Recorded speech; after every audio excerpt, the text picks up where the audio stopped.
નમસ્તે, સ્વાગત છે તમારું બુનિયાદી સ્ટડી ચેનલમાં। આજે આપણે ટાટ એ સમાજશાસ્ત્ર પદ્ધતિશાસ્ત્રના કૌશલ્ય આધારિત પ્રશ્ન જવાબ જોવાના છે। 1 થી 50ની અગાઉ મૂકેલા છે, જો તમે ન જોયા હોય તો તે જોઈ લેજો। આજે ભાગ બીજો છે। પ્રશ્ન 51મો છે, સમાજશાસ્ત્ર શિક્ષણમાં શિક્ષણ સાધનોનો અર્થ અને મહત્વ સમજાવો। જવાબ જોઈએ। શિક્ષણ પ્રક્રિયાને વધુ અસરકારક, સરળ અને રસપ્રદ બનાવવા માટે શિક્ષક દ્વારા ઉપયોગમાં લેવાતા સાધનોને શિક્ષણ સાધનો કહેવામાં આવે છે। મહત્વ જોઈએ। વિષયને સરળ અને સ્પષ્ટ બનાવે છે, વિદ્યાર્થીઓમાં રસ અને ઉત્સાહ ઉત્પન્ન કરે છે, શીખેલું જ્ઞાન લાંબા સમય સુધી યાદ રહે છે, અમૂર્ત બાબતોને મૂર્ત સ્વરૂપમાં રજૂ કરે છે, વિદ્યાર્થીઓની સક્રિય ભાગીદારીમાં વધારો કરે છે, શિક્ષણ વધુ જીવંત અને અસરકારક બનાવે છે। ત્યાર પછી 52મો પ્રશ્ન છે, સમાજશાસ્ત્ર શિક્ષણમાં દ્રશ્ય સાધનો સમજાવો। જવાબ છે, જે સાધનો આંખ દ્વારા જોઈને જ્ઞાન પ્રાપ્ત કરવામાં મદદ કરે છે તેને દ્રશ્ય સાધનો કહેવામાં આવે છે।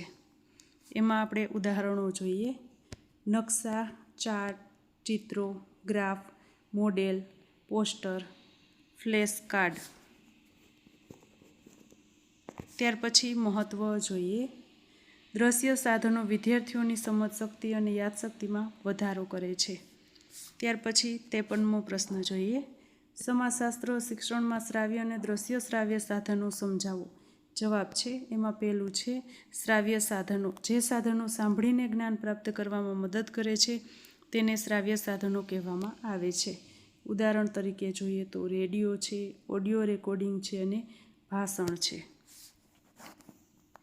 ત્યાર પછી બીજું છે દ્રશ્ય શ્રાવ્ય સાધનો। એમાં જોઈએ તો જે સાધનો જોઈ અને સાંભળી બંને રીતે જ્ઞાન પ્રાપ્ત કરવામાં મદદ કરે છે તેને દ્રશ્ય શ્રાવ્ય સાધનો કહેવામાં આવે છે। ઉદાહરણ તરીકે જોઈએ તો ટેલિવિઝન, વિડીયો, પ્રોજેક્ટર, કમ્પ્યુટર અને સ્માર્ટ બોર્ડ।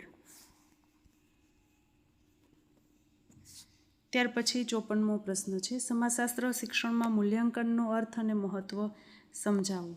જવાબ છે, વિદ્યાર્થીઓએ શૈક્ષણિક ઉદ્દેશ્યો કેટલી હદ સુધી પ્રાપ્ત કર્યા છે તેની તપાસ કરવાની પ્રક્રિયાને મૂલ્યાંકન કહેવામાં આવે છે। મહત્વ જોઈએ। વિદ્યાર્થીઓની પ્રગતિ જાણી શકાય છે, શિક્ષણની અસરકારકતાની તપાસ થાય છે, વિદ્યાર્થીઓની ખામીઓ શોધી શકાય છે, શિક્ષકો પોતાની શિક્ષણ પદ્ધતિમાં સુધારો કરી શકે છે, ભાવિ આયોજન માટે માર્ગદર્શન મળે છે। ત્યાર પ્રશ્ન 55મો છે, રચનાત્મક સમયક અને સંકલિત મૂલ્યાંકન વચ્ચેનો તફાવત સમજાવો। એમાં છે રચનાત્મક મૂલ્યાંકન અને સંકલિત મૂલ્યાંકન। એમાં જોઈએ તો જે રચનાત્મક મૂલ્યાંકન છે શિક્ષણ દરમિયાન હોય છે, સંકલિત મૂલ્યાંકન છે શિક્ષણના અંતે હોય છે। ત્યાર પછી એનો હેતુ જોઈએ તો રચનાત્મક મૂલ્યાંકનમાં પ્રગતિની જાણ કરવી, સંકલિતમાં સિદ્ધિનું માપન કરવું। સ્વરૂપમાં જોઈએ તો રચનાત્મક મૂલ્યાંકનમાં સતત હોય છે અને સંકલિત મૂલ્યાંકનમાં અંતિમમાં હોય છે। ઉપયોગ જોઈએ તો રચનાત્મક મૂલ્યાંકન છે એમાં સુધારણા માટે હોય છે, જ્યારે સંકલિત મૂલ્યાંકન છે એ પરિણામ માટે હોય છે। ત્યાર પછી ઉદાહરણ જોઈએ તો રચનાત્મક મૂલ્યાંકન છે વર્ગ પરીક્ષા પ્રશ્નોત્તરીમાં હોય છે, જ્યારે સંકલિત મૂલ્યાંકન છે વાર્ષિક પરીક્ષા માટે હોય છે। ત્યાર પછી 56મો પ્રશ્ન છે, માઇક્રો ટીચિંગનો અર્થ અને લક્ષણો સમજાવો। જવાબ છે, શિક્ષક તાલીમાર્થીઓને ચોક્કસ શિક્ષણ કૌશલ્યોનો અભ્યાસ કરાવવા માટે નાના વર્ગ, ઓછા સમય અને મર્યાદિત વિષયવસ્તુ સાથે અપાતી તાલીમને માઇક્રો ટીચિંગ કહેવામાં આવે છે। તેના આપણે લક્ષણો જોઈ લઈએ તો મર્યાદિત સમય, મર્યાદિત વિદ્યાર્થીઓ, એક સમયે એક કૌશલ્ય પર ભાર, તાત્કાલિક પ્રતિસાદ, પુનઃ શિક્ષણની તક। ત્યાર પછી 57મો જોઈએ, માઇક્રો ટીચિંગ ચક્ર સમજાવો। જવાબ છે, માઇક્રો ટીચિંગની પ્રક્રિયા નીચેના તબક્કાઓમાં પૂર્ણ થાય છે: આયોજન, શિક્ષણ, પ્રતિસાદ, પુનઃ આયોજન, પુનઃ શિક્ષણ, પુનઃ પ્રતિસાદ। આ સમગ્ર પ્રક્રિયાને માઇક્રો ટીચિંગ ચક્ર કહેવામાં આવે છે।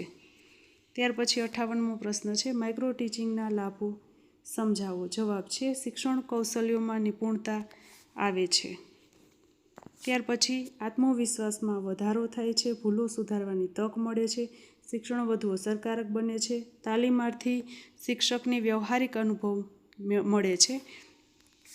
ત્યાર પછી 59મો પ્રશ્ન છે, પ્રસ્તાવના કૌશલ્ય સમજાવો. જવાબ છે, પાઠની શરૂઆતમાં વિદ્યાર્થીઓનું ધ્યાન કેન્દ્રિત કરીને નવા વિષય પ્રત્યે રસ અને જિજ્ઞાસા ઉત્પન્ન કરવાની પ્રક્રિયાને પ્રસ્તાવના કૌશલ્ય કહેવામાં આવે છે. ઘટકો જોઈએ: પૂર્વજ્ઞાનની ચકાસણી, રસ ઉત્પન્ન કરવો, વિષય તરફ દોરી જવું, ઉદ્દેશ્ય સ્પષ્ટ કરવો. ત્યાર પછી 60મો પ્રશ્ન છે, સમજાવવાના કૌશલ્યના ઘટકો સમજાવો. જવાબ છે, પ્રારંભિક નિવેદન, ઉદાહરણોનો ઉપયોગ, દ્રશ્ય સાધનોનો ઉપયોગ, મુખ્ય મુદ્દાઓ પર ભાર મૂકવો, પ્રશ્નોત્તરી દ્વારા સમજણ ચકાસવી, તાર્કિક ક્રમમાં રજૂઆત કરવી, સમાપન દ્વારા પાઠનો સાર કરવો કે આપવો. આ ઘટકો સમજાવવાના કૌશલ્યને અસરકારક બનાવે છે. 61મો પ્રશ્ન છે, પ્રશ્ન પૂછવાના કૌશલ્યોનો અર્થ અને મહત્વ સમજાવો. જવાબ છે, શિક્ષક દ્વારા વિદ્યાર્થીઓના જ્ઞાન, રસ અને વિચારશક્તિ વિકસાવવા માટે યોગ્ય સમય અને યોગ્ય રીતે પ્રશ્નો પૂછવાની ક્ષમતાને પ્રશ્ન પૂછવાનું કૌશલ્ય કહેવામાં આવે છે.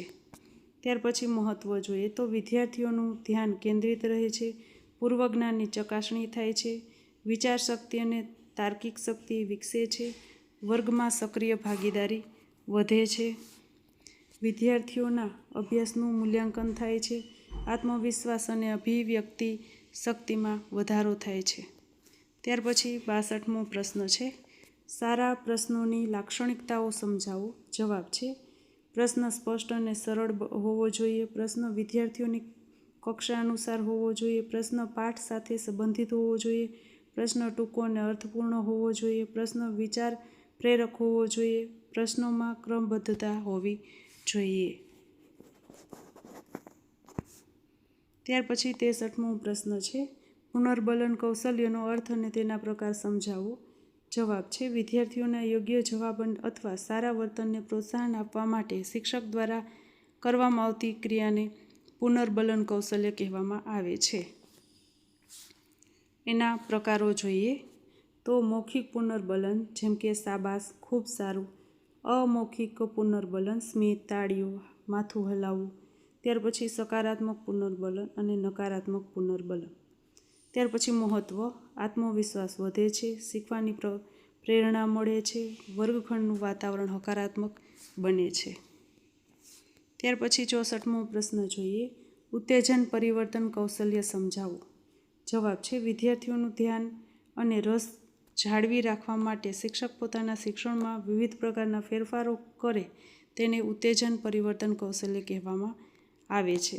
એના ઘટકો જોઈએ, અવાજમાં ફેરફાર, હાવભાવનો ઉપયોગ, શિક્ષકની હિલચાલ, દ્રશ્ય શ્રાવ્ય સાધનોનો ઉપયોગ, પ્રશ્નોત્તરીનો સમાવેશ, વિદ્યાર્થીઓની ભાગીદારી વધારવી. ત્યાર પછી મહત્વ જોઈએ તો કંટાળો દૂર થાય છે, ધ્યાન કેન્દ્રિત રહે છે, શિક્ષણ જીવંત અને રસપ્રદ બને છે. ત્યાર પછી 65મો પ્રશ્ન છે, શ્યામપટ્ટ કાર્યકૌશલ્યનો અર્થ અને મહત્વ સમજાવો. જવાબ છે, શિક્ષણ દરમિયાન શ્યામપટ્ટનો અસરકારક અને સુવ્યવસ્થિત ઉપયોગ કરવાની ક્ષમતાને શ્યામપટ્ટ કાર્યકૌશલ્ય કહેવામાં આવે છે. મહત્વ છે, મુખ્ય મુદ્દાઓ સ્પષ્ટ બને છે, વિદ્યાર્થીઓનું ધ્યાન કેન્દ્રિત રહે છે, શિક્ષણ વધુ વ્યવસ્થિત બને છે, યાદશક્તિમાં વધારો થાય છે, પાઠનું પુનરાવર્તન સરળ બને છે. ત્યાર પછી 66મો પ્રશ્ન છે, સારા શ્યામપટ્ટ લેખનના સિદ્ધાંતો સમજાવો. જવાબ છે, લખાણ સ્પષ્ટ અને સુવાચ્ય હોવું જોઈએ, અક્ષરોનું કદ યોગ્ય હોવું જોઈએ, મુખ્ય મુદ્દાઓ જ લખવા જોઈએ, યોગ્ય ગોઠવણી રાખવી જોઈએ, જરૂરી હોય ત્યાં રંગીન ચોકનો ઉપયોગ કરવો જોઈએ અને જોડણીની ભૂલો ન હોવી જોઈએ. ત્યાર પછી 67મો પ્રશ્ન છે, સમાપન કૌશલ્યનો અર્થ અને મહત્વ સમજાવો. જવાબ છે, પાઠના અંતે મુખ્ય મુદ્દાઓનું પુનરાવર્તન કરીને સમગ્ર પાઠનો સાર રજૂ કરવાની પ્રક્રિયાને સમાપન કૌશલ્ય કહેવામાં આવે છે.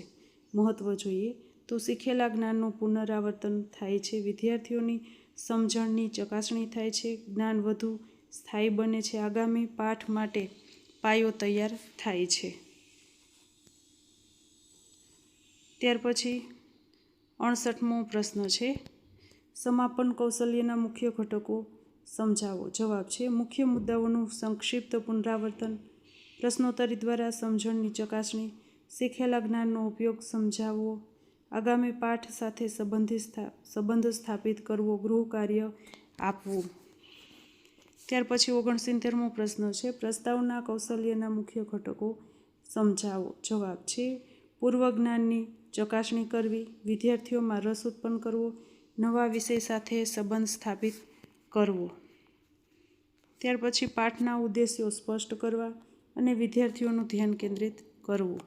70મો પ્રશ્ન છે, સમાજશાસ્ત્ર શિક્ષણમાં વિવિધ કૌશલ્યોનું મહત્વ સમજાવો. જવાબ છે, સમાજશાસ્ત્ર શિક્ષણમાં પ્રસ્તાવના, પ્રશ્ન પૂછવા, સમજાવવા, પુનર્બલન, ત્યાર પછી ઉત્તેજન પરિવર્તન, શ્યામપટ કાર્ય અને સમાપન જેવા કૌશલ્યોનું વિશેષ મહત્વ જોઈએ તો શિક્ષણ વધુ અસરકારક બને છે, વિદ્યાર્થીઓની સક્રિય ભાગીદારી વધે છે, વિષય વધુ સરળ અને રસપ્રદ બને છે, શિક્ષણના ઉદ્દેશ્યો સરળતાથી પ્રાપ્ત થાય છે, વિદ્યાર્થીઓમાં વિચારશક્તિ અને સર્જનાત્મકતા વિકસે છે, વર્ગખંડનું વાતાવરણ જીવંત અને શૈક્ષણિક બને છે. આ તમામ કૌશલ્યો એક સફળ અને પ્રભાવશાળી સમાજશાસ્ત્ર શિક્ષકના આધારસ્તંભ સમાન છે. 71મો પ્રશ્ન છે, વાર્ષિક આયોજનનો અર્થ સમજાવો. જવાબ છે, શૈક્ષણિક વર્ષ દરમિયાન ભણાવવાના સમગ્ર અભ્યાસક્રમનું સમય, એકમો, પરીક્ષાઓ, સહઅભ્યાસિક પ્રવૃત્તિઓ અને રજાઓને ધ્યાનમાં રાખીને કરવામાં આવતું આયોજન વાર્ષિક આયોજન કહેવાય છે. વાર્ષિક આયોજન શિક્ષકને સમગ્ર વર્ષ દરમિયાન શિક્ષણ કાર્ય સુવ્યવસ્થિત રીતે પૂર્ણ કરવામાં મદદ કરે છે. ત્યાર પછી 72મો પ્રશ્ન છે, વાર્ષિક આયોજનના ઉદ્દેશ્યો અને મહત્વ સમજાવો. જવાબમાં છે, ઉદ્દેશ્યો એમાં એક છે, સમગ્ર અભ્યાસક્રમ સમયસર પૂર્ણ કરવું, શિક્ષણ કાર્યમાં નિયમિતતા લાવવી, પરીક્ષા અને મૂલ્યાંકનનું આયોજન કરવું, સહઅભ્યાસિક પ્રવૃત્તિઓને સ્થાન આપવું. ત્યાર પછી મહત્વ જોઈ લઈએ તો સમયનો યોગ્ય ઉપયોગ થાય છે, શિક્ષકનું કાર્ય સરળ બને છે, અભ્યાસક્રમ અધૂરો રહેતો નથી, શિક્ષણમાં ક્રમબદ્ધતા આવે છે, વિદ્યાર્થીઓને નિયમિત અભ્યાસની ટેવ પડે છે. 73મો પ્રશ્ન છે, એકમ આયોજનનો અર્થ સમજાવો. જવાબ છે, અભ્યાસક્રમના કોઈ એક એકમ અથવા પ્રકરણને કેટલા સમયગાળામાં કઈ પદ્ધતિથી અને કયા ઉદ્દેશો સાથે ભણાવવું તેનું આયોજન એકમ આયોજન કહેવાય છે. ત્યાર પછી એકમ આયોજનના તત્વો સમજાવો. જવાબ છે, એકમ આયોજનના મુખ્ય તત્વો નીચે મુજબ છે.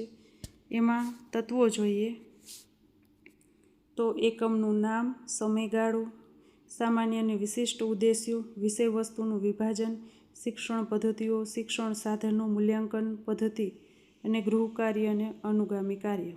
આ તત્વો એકમના અસરકારક શિક્ષણમાં મદદરૂપ બને છે.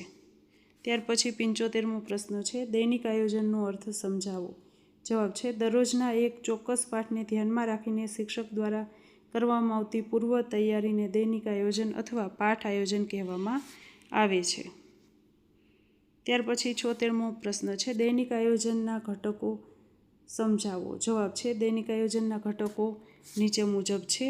ઘટકો હવે આપણે જોઈએ, વિષય અને ધોરણ, તારીખ અને સમય, સામાન્ય ઉદ્દેશ, વિશિષ્ટ ઉદ્દેશ, પૂર્વ જ્ઞાનની ચકાસણી, પ્રસ્તાવના, વિષય વસ્તુનું પ્રસ્તુતિકરણ, શિક્ષણ સાધનોનો ઉપયોગ, પ્રશ્નોત્તરી, ત્યાર પછી પુનરાવર્તન અને સમાપન, મૂલ્યાંકન અને ગૃહ કાર્ય.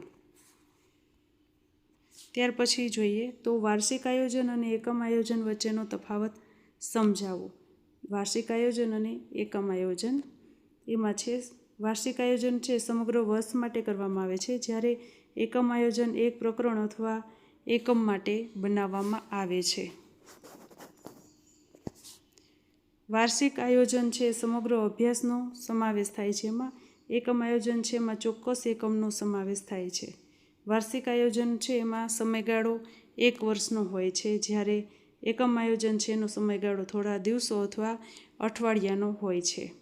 ત્યાર પછી વાર્ષિક આયોજનમાં વ્યાપક સ્વરૂપ ધરાવે છે અને ત્યાર પછી એકમ આયોજન છે એમાં મર્યાદિત અને વિશિષ્ટ સ્વરૂપ ધરાવે છે. વાર્ષિક આયોજન છે સમગ્ર શિક્ષણ કાર્યનું માર્ગદર્શન આપે છે. એકમ આયોજન છે એકમના શિક્ષણનું માર્ગદર્શન આપે છે. ત્યાર પછી જોઈએ તો એકમ આયોજન અને દૈનિક આયોજન વચ્ચેનો તફાવત. તો એકમ આયોજન છે એક પ્રકરણ અથવા એકમ માટે બનાવવામાં આવે છે. દૈનિક આયોજન એક દિવસના પાઠ માટે બનાવવામાં આવે છે. એકમ આયોજન છે સમયગાળો વધુ હોય છે અને દૈનિક આયોજનમાં સમયગાળો એક પીરિયડ જેટલો હોય છે. ત્યાર પછી એકમ આયોજન છે તેમાં અનેક પાઠોનો સમાવેશ થાય છે. દૈનિક આયોજન છે તેમાં એક જ પાઠનો સમાવેશ થાય છે. ત્યાર પછી એકમ આયોજન છે એમાં વ્યાપક સ્વરૂપનું હોય છે, જ્યારે દૈનિક આયોજન છે વિગતવાર અને ચોક્કસ સ્વરૂપનું હોય છે. એકમ આયોજન છે શિક્ષણના એકમનું આયોજન કરે છે, જ્યારે દૈનિક આયોજન છે દૈનિક શિક્ષણ કાર્યનું આયોજન કરે છે. ત્યાર પછી 79મો પ્રશ્ન છે સમાજશાસ્ત્ર શિક્ષણમાં આયોજનનું મહત્ત્વ સમજાવો. એમાં જવાબમાં જોઈએ તો શિક્ષણ કાર્યમાં સુવ્યવસ્થિતતા આવે છે, સમયનો યોગ્ય ઉપયોગ થાય છે, અભ્યાસક્રમ સમયસર પૂર્ણ થાય છે, શિક્ષણના ઉદ્દેશ્યો પ્રાપ્ત કરવામાં સરળતા રહે છે, શિક્ષકમાં આત્મવિશ્વાસ અને કાર્યક્ષમતા વધે છે. ત્યાર પછી 80મો પ્રશ્ન છે સમાજશાસ્ત્ર શિક્ષક માટે આયોજન શા માટે જરૂરી છે? જવાબ છે સમાજશાસ્ત્ર શિક્ષણને અસરકારક બનાવવા માટે આયોજન અત્યંત જરૂરી છે. એના કારણો જોઈએ તો શિક્ષણને ઉદ્દેશ્યલક્ષી બનાવે છે, વિષય વસ્તુને ક્રમબદ્ધ રીતે રજૂ કરવામાં મદદ કરે છે, યોગ્ય શિક્ષણ પદ્ધતિ અને સાધનો પસંદ કરવામાં સહાય કરે છે, મૂલ્યાંકન સરળ બને છે, સમય અને શ્રમની બચત થાય છે, વિદ્યાર્થીઓમાં રસ અને સક્રિયતા વધે છે, શિક્ષણની ગુણવત્તામાં સુધારો થાય છે કે વધારો થાય છે. ત્યાર પછી આથી વાર્ષિક આયોજન, એકમ આયોજન અને દૈનિક આયોજન એક અસરકારક સમાજશાસ્ત્ર શિક્ષક માટે અત્યંત આવશ્યક ગણાય છે. 81મો પ્રશ્ન છે એક આદર્શ સમાજશાસ્ત્ર શિક્ષકની શૈક્ષણિક લાયકાત સમજાવો. જવાબ છે સમાજશાસ્ત્રના શિક્ષક પાસે વિષયનું ઊંડું અને વ્યાપક જ્ઞાન હોવું જોઈએ. સામાન્ય રીતે સમાજશાસ્ત્ર વિષયમાં સ્નાતક અથવા અનુસ્નાતકની ડિગ્રી સાથે શિક્ષણ ક્ષેત્રની વ્યવસાયિક લાયકાત જેવી કે B.Ed હોવી આવશ્યક છે. શિક્ષકને અભ્યાસક્રમ, શિક્ષણ પદ્ધતિઓ અને મૂલ્યાંકન પદ્ધતિઓનું પણ જ્ઞાન હોવું જોઈએ. ત્યાર પછી પ્રશ્ન 82મો છે એક આદર્શ સમાજશાસ્ત્ર શિક્ષકના વ્યક્તિગત ગુણો સમજાવો. એમાં જોઈએ તો એક સારા સમાજશાસ્ત્ર શિક્ષકમાં નીચેના વ્યક્તિગત ગુણો છે હોવા જોઈએ. એમાં જોઈએ તો પ્રમાણિકતા અને નિષ્ઠા, ધીરજ અને સહનશીલતા, સમય પાલન, નેતૃત્વ ક્ષમતા, સર્જનાત્મકતા અને નવીનતા, આત્મવિશ્વાસ, સામાજિક સંવેદનશીલતા, વિદ્યાર્થીઓ પ્રત્યે સહાનુભૂતિ, સંવાદ કૌશલ્ય અને 10મું છે સકારાત્મક અભિગમ. ત્યાર પછી 83મો પ્રશ્ન છે સમાજશાસ્ત્ર શિક્ષકના વ્યવસાયિક ગુણો સમજાવો. જવાબ છે સમાજશાસ્ત્રના શિક્ષકમાં નીચેના વ્યવસાયિક ગુણો હોવા જોઈએ. એમાં જોઈએ તો વિષયનું ઊંડું જ્ઞાન, પાઠ આયોજન કરવાની ક્ષમતા, શિક્ષણ પદ્ધતિનું જ્ઞાન, મૂલ્યાંકન કૌશલ્ય, શિક્ષણ સાધનોનો ઉપયોગ કરવાની આવડત, વર્ગ વ્યવસ્થાપન કૌશલ્ય, સંશોધન વૃત્તિ, ICTનો ઉપયોગ કરવાની ક્ષમતા, સતત સ્વ અધ્યયનની ટેવ અને નવીન શિક્ષણ પદ્ધતિઓ અપનાવવાની તૈયારી. ત્યાર પછી 84મો પ્રશ્ન છે સમાજશાસ્ત્ર શિક્ષકની જવાબદારીઓ સમજાવો. એમાં જવાબ જોઈએ તો સમાજશાસ્ત્ર શિક્ષકની મુખ્ય જવાબદારીઓ નીચે મુજબ છે. એમાં છે અભ્યાસક્રમનું અસરકારક શિક્ષણ આપવું, પાઠ આયોજન અને એકમ આયોજન તૈયાર કરવું, વિદ્યાર્થીઓમાં સામાજિક મૂલ્યોનો વિકાસ કરવો, વિદ્યાર્થીઓની પ્રગતિનું મૂલ્યાંકન કરવું, સહઅભ્યાસિક પ્રવૃત્તિઓનું આયોજન કરવું, માતા પિતા સાથે સંપર્ક જાળવવો. ત્યાર પછી છે શાળાના કાર્યક્રમોનું સહભાગી થવું. એમાં સહભાગી થવું, વિદ્યાર્થીઓને માર્ગદર્શન અને પરામર્શ આપવો. ત્યાર પછી 85મો પ્રશ્ન છે સમાજશાસ્ત્ર શિક્ષકની વ્યવસાયિક સજ્જતા સમજાવો. જવાબ છે વ્યવસાયિક સજ્જતા એટલે શિક્ષકને પોતાના વ્યવસાયને સફળતાપૂર્વક નિભાવવામાં મદદરૂપ બનતી જ્ઞાન, કૌશલ્યો, વલણો અને મૂલ્યોની તૈયારી.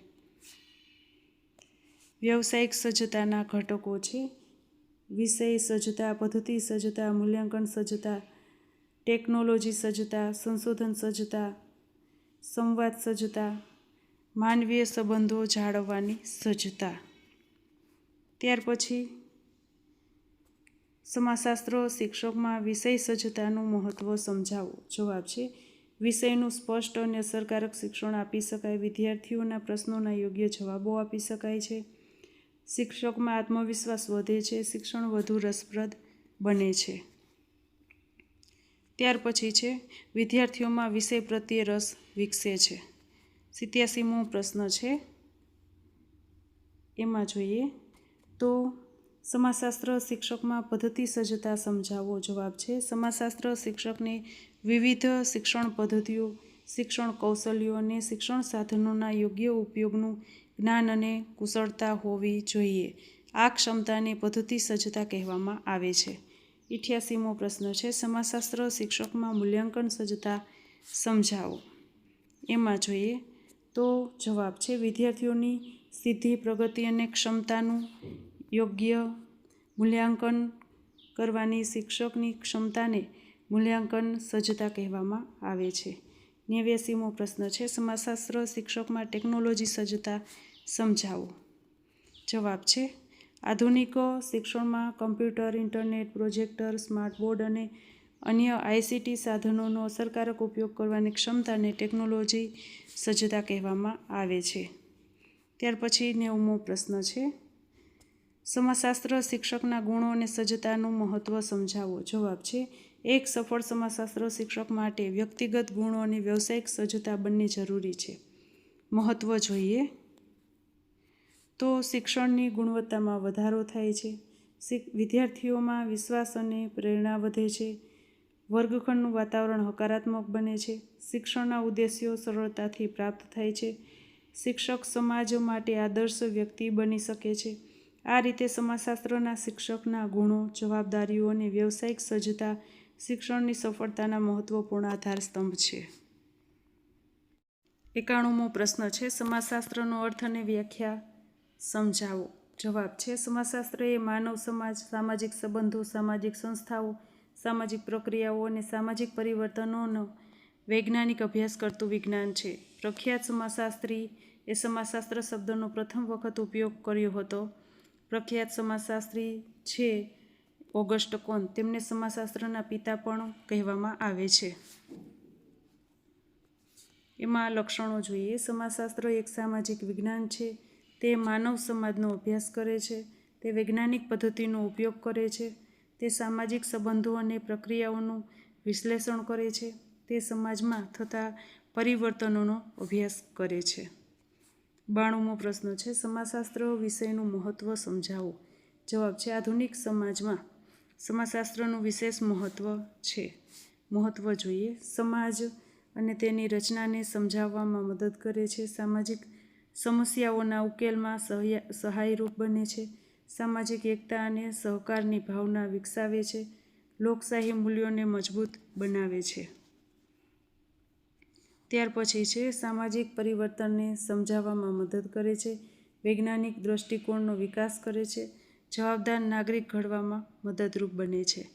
93મો પ્રશ્ન જોઈએ તો સમાજશાસ્ત્ર શિક્ષણના ઉદ્દેશ્યો સમજાવો. જવાબ છે સમાજશાસ્ત્ર શિક્ષણના મુખ્ય ઉદ્દેશ્યો નીચે મુજબ છે.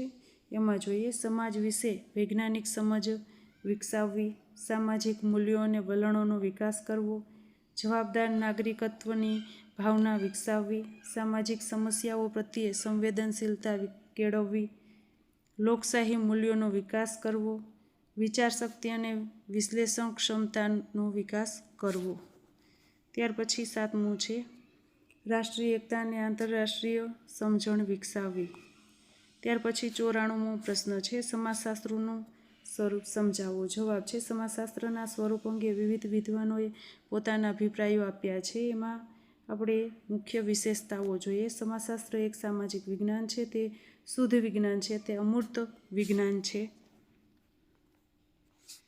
તે સામાન્ય જ્ઞાન છે. તે તથ્ય આધારિત વિજ્ઞાન છે. તે વૈજ્ઞાનિક પદ્ધતિનો ઉપયોગ કરે છે. તે ગતિશીલ અને વિકસતું વિજ્ઞાન છે. 95મો પ્રશ્ન છે, સમાજશાસ્ત્રનું ક્ષેત્ર સમજાવો. જવાબ છે, સમાજશાસ્ત્રનું ક્ષેત્ર ખૂબ વિશાળ અને વ્યાપક છે. સમાજશાસ્ત્રના ક્ષેત્રમાં સમાવિષ્ટ મુખ્ય વિષયો જોઈએ. સમાજ અને સામાજિક રચના, સામાજિક સંસ્થાઓ, સામાજિક જૂથ, સામાજિક પ્રક્રિયાઓ, સામાજિક સ્તરીકરણ, સામાજિક પરિવર્તન, સામાજિક નિયંત્રણ, સંસ્કૃતિ અને સભ્યતા, સામાજિક સમસ્યાઓ, સામાજિક ગતિશીલતા. ત્યાર પછી 96મો પ્રશ્ન છે, સમાજશાસ્ત્રને વિજ્ઞાન તરીકે સમજાવો. જવાબ છે, સમાજશાસ્ત્રમાં વૈજ્ઞાનિક પદ્ધતિ, નિરીક્ષણ, માહિતી સંગ્રહ અને વિશ્લેષણનો ઉપયોગ થાય છે, તેથી તેને વિજ્ઞાન માનવામાં આવે છે. સમાજશાસ્ત્રને વિજ્ઞાન માનવાના કારણો જોઈ લઈએ. તો એમાં છે, તથ્ય આધારિત અભ્યાસ કરે છે, વૈજ્ઞાનિક પદ્ધતિનો ઉપયોગ કરે છે, નિરીક્ષણ અને પ્રયોગને મહત્ત્વ આપે છે, કારણ અને પરિણામના સંબંધો શોધે છે, સામાન્ય સિદ્ધાંતો સ્થાપિત કરે છે. ત્યાર પછી 97મો પ્રશ્ન જોઈએ, સમાજશાસ્ત્ર અને અન્ય સામાજિક વિજ્ઞાનો વચ્ચેનો સંબંધ સમજાવો. જવાબ છે, સમાજશાસ્ત્ર અને અર્થશાસ્ત્ર, આર્થિક પ્રવૃત્તિઓ અને સામાજિક જીવન વચ્ચે ગાઢ સંબંધ છે. ત્યાર પછી સમાજશાસ્ત્ર અને રાજનીતિશાસ્ત્ર, રાજકીય સંસ્થાઓ અને સમાજ વચ્ચે પણ પરસ્પર સંબંધ છે. ત્યાર પછી સમાજશાસ્ત્ર અને ઇતિહાસ, તો ઇતિહાસ ભૂતકાળનો અભ્યાસ કરે છે, જ્યારે સમાજશાસ્ત્ર વર્તમાન સમાજનો અભ્યાસ કરે છે. ત્યાર પછી સમાજશાસ્ત્ર અને મનોવિજ્ઞાન, મનોવિજ્ઞાન વ્યક્તિના વર્તનનો અભ્યાસ કરે છે, જ્યારે સમાજશાસ્ત્ર સામાજિક વર્તનનો અભ્યાસ કરે છે. ત્યાર પછી 98મો પ્રશ્ન છે, સમાજશાસ્ત્રમાં સામાજિક સંસ્થાનું મહત્ત્વ સમજાવો. જવાબ છે, સમાજમાં વ્યવસ્થા જાળવે છે, માનવ જરૂરિયાતોની પૂર્તિ કરે છે, સામાજિક નિયંત્રણ જાળવે છે, સંસ્કૃતિના સંક્રમણમાં મદદ કરે છે, સમાજની સતતતા જાળવે છે. ત્યાર પછી 99મો પ્રશ્ન છે, સમાજશાસ્ત્રમાં સામાજિક પ્રક્રિયાઓનું મહત્ત્વ સમજાવો. જવાબ છે, સહકાર, સ્પર્ધા, સંઘર્ષ, અનુકૂલન અને સમાયોજન જેવી સામાજિક પ્રક્રિયાઓ સમાજમાં વિકાસ અને પરિવર્તનમાં મહત્ત્વપૂર્ણ ભૂમિકા ભજવે છે. 100મો પ્રશ્ન છે, સમાજશાસ્ત્ર વિષયના અભ્યાસનું મહત્ત્વ સમજાવો. જવાબ છે, સમાજશાસ્ત્રના અભ્યાસ દ્વારા વ્યક્તિ સમાજને વૈજ્ઞાનિક રીતે સમજી શકે છે અને સમાજમાં જવાબદાર નાગરિક તરીકે પોતાની ભૂમિકા ભજવી શકે છે. આ રીતે આપણા 1 થી 100 પ્રશ્ન છે પૂર્ણ થાય છે. જો તમને મારા વિડીયો ગમતા હોય તો લાઈક કરજો, શેર કરજો અને સબસ્ક્રાઈબ કરજો. Thank you.